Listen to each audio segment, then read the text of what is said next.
चलिए दिल्ली एयरपोर्ट, एक और बड़ी खबर आ रही है। बता दें कि दिल्ली एयरपोर्ट की सेवाएं सामान्य रूप से जारी कर दी गई है। जी हां, अपनी एयरलाइन से मिलने वाली जानकारी पर ध्यान देने की बात कही जा रही है। तो देखिए, एक और बड़ी खबर हम आपको बता रहे हैं कि दिल्ली एयरपोर्ट से जारी कर दी गई है। ट्रैवल को लेकर समय से पहले एयरपोर्ट पहुंचे कहा जा रहा है, ताकि सुरक्षा जांच में किसी प्रकार की कोई परेशानी ना हो। दिल्ली एयरपोर्ट ने ट्रैवल एडवाइजरी जारी की है। जी हाँ, एक और बड़ी खबर हम आपको बता रहे हैं, दिल्ली एयरपोर्ट की बता रहे हैं, जहां दिल्ली एयरपोर्ट की सेवाएं सामान्य रूप से जारी कर दी गई है। अपनी एयरलाइन से मिलने वाली जानकारी पर ध्यान देने की बात कही गई है और साथ ही देखिए, केबिन और चेक इन के लिए नए तय नियमों का पालन करने को भी कहा गया है। तो चलिए, एक आपको बता दें कि रक्षा मंत्रालय को लेकर बता दें कि रक्षा मंत्रालय 11 बजे रक्षा मंत्रालय की प्रेस ब्रीफिंग होनी है। तो देखिए, बड़ी खबर हम आपको बता रहे हैं, रक्षा मंत्रालय की 11 बजे प्रेस ब्रीफिंग होने वाली है। मौजूदा हालात को लेकर यह प्रेस ब्रीफिंग होगी। रक्षा मंत्रालय की आज प्रेस ब्रीफिंग होनी है और जो मौजूदा हालात अभी बने हुए हैं भारत पाकिस्तान तनाव के बीच, इसी को लेकर प्रेस ब्रीफिंग होनी है और इस प्रेस ब्रीफिंग के दौरान जो है सारी बातें रखी जाएंगी। तो देखिए, सुबह 11 बजे जो है 11 बजे रक्षा मंत्रालय की प्रेस ब्रीफिंग होनी है। मौजूदा हालात को लेकर रक्षा मंत्रालय जानकारी देगा। तो बड़ी खबर हम आपको बता रहे हैं, रक्षा मंत्रालय की 11 बजे प्रेस ब्रीफिंग होनी है और प्रेस ब्रीफिंग को लेकर यह जानकारी हम आपको दे रहे हैं कि 11 बजे प्रेस ब्रीफिंग के दौरान जो है रक्षा मंत्रालय मौजूदा हालात को लेकर जानकारी देगा। तो देखिए, सुबह 11 बजे यह प्रेस ब्रीफिंग होनी है और मौजूदा हालात को लेकर जानकारी दी जाएगी। तो देखिए, सुबह 11 बजे रक्षा मंत्रालय की प्रेस ब्रीफिंग होनी है। तो देखिए, AI-24, एक और बड़ी खबर हम आपको बता रहे हैं कि AI-2480 और AI-2474 श्रीनगर दिल्ली की फ्लाइट रद्द कर दी गई है। जी हाँ, AI-618 चंडीगढ़ दिल्ली फ्लाइट भी रद्द कर दी गई है। जी हाँ, AI-454 अमृतसर से दिल्ली जाने वाली फ्लाइट रद्द कर दी गई है। तो देखिए, एक और बड़ी खबर बता रहे हैं कि दिल्ली से जाने वाली कई फ्लाइट्स जो है वो रद्द कर दी गई हैं। लेह से दिल्ली आने वाली फ्लाइट भी रद्द कर दी गई हैं और साथ ही AI-2474 जो श्रीनगर से दिल्ली के लिए आएंगी वो भी फ्लाइट रद्द कर दी गई हैं। AI-618 चंडीगढ़ से दिल्ली आने वाली फ्लाइट भी रद्द कर दी गई हैं। तो देखिए, कई फ्लाइट्स रद्द किए गए हैं, इसकी जानकारी हम आपको बता रहे हैं। AI-2476 जोधपुर से दिल्ली आने वाली फ्लाइट रद्द कर दी गई है। तो देखिए, बड़ी जानकारी आपको दे रहे हैं, कई फ्लाइट्स रद्द किए गए हैं। लेह से दिल्ली जाने वाली, श्रीनगर से दिल्ली आने वाली फ्लाइट्स रद्द की गई हैं। AI-2474 रद्द कर दी गई है। AI-618 चंडीगढ़ से दिल्ली आने वाली फ्लाइट रद्द कर दी गई है। AI-454 अमृतसर से दिल्ली आने वाली फ्लाइट रद्द की गई है। AI-2476 जोधपुर से दिल्ली आने वाली फ्लाइट रद्द की गई है। तो चलिए एक और बड़ी खबर की ओर रुख करते हैं। बता दें कि भारत पाकिस्तान सीज फायर को लेकर बड़ी खबर है। ट्रंप ने अपने सोशल मीडिया पर यह दावा किया था कि दोनों देशों को सीज फायर के लिए बधाई दी थी। ट्रंप ने अपने जो है दावा किया था और दोनों देशों को समझदारी दिखाई, इसको लेकर बधाई दी थी और साथ ही दोनों देशों को सीज फायर के लिए बधाई देते हुए ट्रंप ने सोशल मीडिया पर पोस्ट किया था। भारत पाकिस्तान सीज फायर के लिए तैयार है, इसी को लेकर ट्रंप ने बधाई दी थी। ट्रंप ने सोशल मीडिया पर बधाई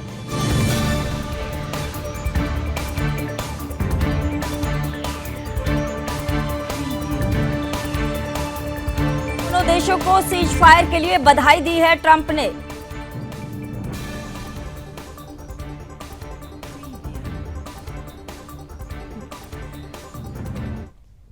तो चलिए, खबरों में आगे बढ़ने से पहले आपको बता दें कि हमारे साथ संवाददाता रोहिल बशीर जम्मू से और साथ ही नतांश जो है वो राजस्थान से जुड़ चुके हैं। रोहिल, सबसे पहले मैं आपके पास आना चाहूंगी, जिस तरह से कल जो है युद्ध विराम की घोषणा की गई और साथ ही सीज फायर के बाद अभी जो आज की जो सुबह है वो कैसी है जम्मू कश्मीर में, बताइए।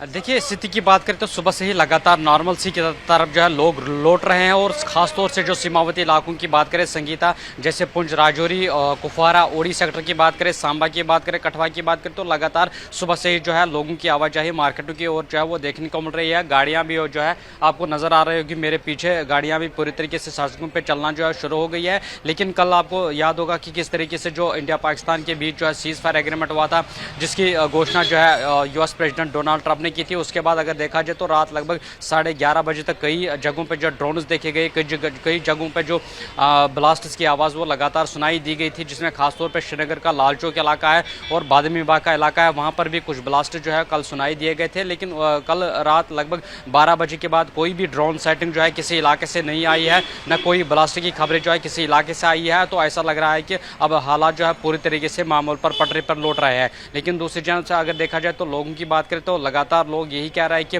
पाकिस्तान पर कभी भी भरोसा नहीं करना चाहिए, क्योंकि वो अपनी हरकतों से बाज नहीं आ रहा है। क्योंकि हमने कल देखा कि 5 बजे के बाद जो सीज फायर का एग्रीमेंट हुआ, उसके बाद 3 घंटे बीतने के बाद ही उन्होंने किस तरीके से अपनी नापाक साजिश जो है कई एलओसीज पर जो है वो की, जिसमें कई जगहों पर उनके ड्रोन देखे गए, मिसाइल से एक बार फिर से उनकी तरफ से ड्रोन भेजे गए थे, लेकिन उनको पूरी तरीके से हमारे एयर डिफेंस सिस्टम ने जो है नकारा बना दिया और इस तरह से पाकिस्तान को मुंह तोड़ जवाब दिया गया।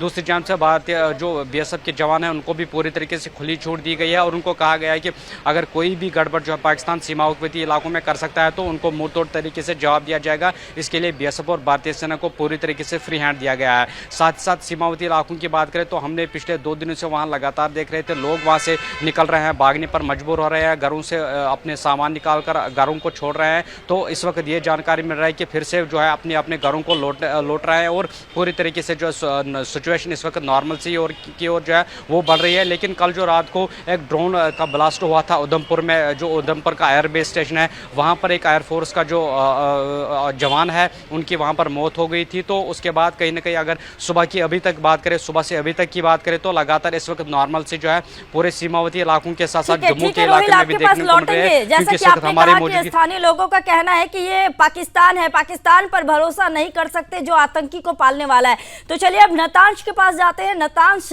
क्या कुछ स्थिति है सीज फायर के बाद अभी जो है राजस्थान में सुबह, आज की सुबह क्या कुछ है, क्या कुछ देखा जा रहा है?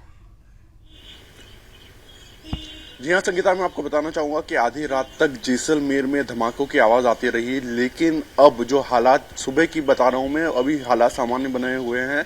जितने भी बॉर्डर एरियाज है वहां पर जितनी भी शॉप्स वगैरह हैं, स्थानीय लोगों ने अब हालात सामान्य बने, उसके साथ शॉप्स वगैरह भी खोल दी अपनी, और चाहे बाड़मेर हो, जैसलमेर हो। हालांकि कहीं ना कहीं एक्टिव और अलर्टनेस अभी भी वहां पर है, क्योंकि आपने जिक्र किया था कि तमाम जो हवाई अड्डे हैं वहां पर ऑपरेशन अभी बंद है। 14 मई तक जितने भी हवाई अड्डे हो, चाहे वो किशनगढ़ का हो, बाड़मेर का हो, जैसलमेर का हो, वहां सभी तमाम जितने भी हवाई अड्डे वहां पर बंद हैं। और जितने भी आला अधिकारी यहाँ पर जयपुर में मौजूद है वो लगातार निगरानी कर रहे हैं कि क्या डेवलपमेंट्स वहां पर जितने भी बॉर्डर एरियाज है वहां पर हो रहे हैं। ओवर टू यू नतांश, ये बताइए कि जिस तरह से सीज फायर हुआ और उसके बाद देखिए जो शांति वार्ता यानी कि जो युद्ध विराम की घोषणा की गई थी कि अब युद्ध नहीं होगा, लेकिन उसके बाद भी सीज फायर किया गया पाकिस्तान की तरफ से। तो आज की सुबह फिलहाल तो कहीं कुछ नहीं दिख रहा है, लेकिन कितना भरोसा कर सकते हैं पाकिस्तान पर?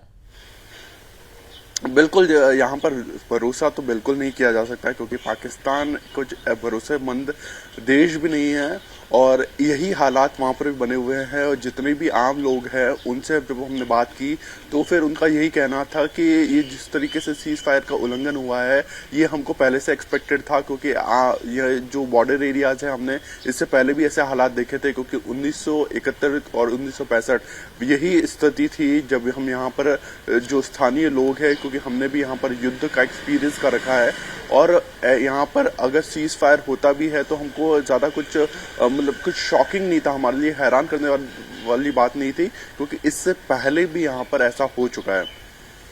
नतांश, ये बताइए कि वहाँ की जो जनता है वो अभी क्या कह रही है? आप लोगों तक जा रहे हैं तो ये जो सीज फायर जो हुआ इसके बाद जो युद्ध विराम की जो घोषणा की गई, तो फिलहाल जनता अब क्या कह रही है? जी हाँ संगीता, मैं आपको बताना चाहूंगा कि जो स्थानीय लोग हैं हैं उनमें कहीं ना कहीं भरोसा है भारतीय सेना को लेकर, और वो जो भी बोल रहे हैं कि जो भी एक्शन होगा, मतलब उनको ये नहीं है कि कोई डर कि यहाँ पर अगर कोई अटैक हो सकता है, ये वो सब पूरा भरोसा जता रहे हैं भारतीय सेना के ऊपर। और उन्होंने ये कहा कि बाकायदा यहाँ पर अगर कोई ड्रोन वगैरह भी आते हैं ये वो, तो इसको अच्छे से, क्योंकि हमारा डिफेंस सिस्टम इतना मजबूत है कि इसको। पाकिस्तान तो एक तरह से कुत्ते की दूम की तरह है, उसकी बातों पे यकीन ही नहीं करना चाहिए था, और भारत को घुस के लाहौर और पीओके लेना चाहिए था, क्योंकि जब देश आज़ाद हुआ था लाहौर भारत के अंदर अधीन आने वाला था, और पीओके है उसको भी लेना चाहिए था, और भारत को आगे बढ़ के बलूचिस्तान है उसको भी आज़ाद कराना चाहिए था, जैसे बांग्लादेश को आज़ाद कराया था वैसे। मार्केट खुल गई है आज, क्या कहना है उसको लेकर? मार्केट तो हम सीमावर्ती क्षेत्र में है तो मार्केट तो ओपन होना ही चाहिए, और इससे ऐसे कितने दिन अपन डर डर के रहेंगे। आपका सतीश खत्री। सतीश जी, आज मार्केट ओपन हुई है, जो भारत में लड़ाई चल रही थी आज शाम तक, उसको लेके कहना है? लोगों को कुछ राहत मिली है और इससे सब खुशी है, शांति में ही फायदा है। अच्छा, जो अभी कल भारत पाकिस्तान की जो लड़ाई थी उसमें ये हो गया था कि अब युद्ध नहीं होगा, पर आगे रात को पाकिस्तान की तरफ से फिर रोक दिया, उसको लेके क्या कहना है? पाकिस्तान की दोगली नीति है ये, कहता कुछ और करता कुछ और है। आपको मेरा नाम पपूराम देवड़ा है। तो ये तो आज पाकिस्तान की लड़ाई चलती, आज मार्केट ओपन हुई है, उसको लेके क्या कहना है? इसके ऊपर ये कहना कि जो मजदूर आदमी आते हैं, किसान आते हैं, जो मार्केट खोलता है उसमें अच्छी है ना, वो घर पे बैठे नहीं रह सकते ना, और पाकिस्तान को बार बार समझे तो भी नहीं मान रहा है, और मार्केट में बहुत अच्छी चहल पहल है, और शांति वातावरण में दोनों को भलाई है, लड़ाई होने नहीं चाहिए, लेकिन वो मानता ही नहीं है। रात को 11:50 पे उसने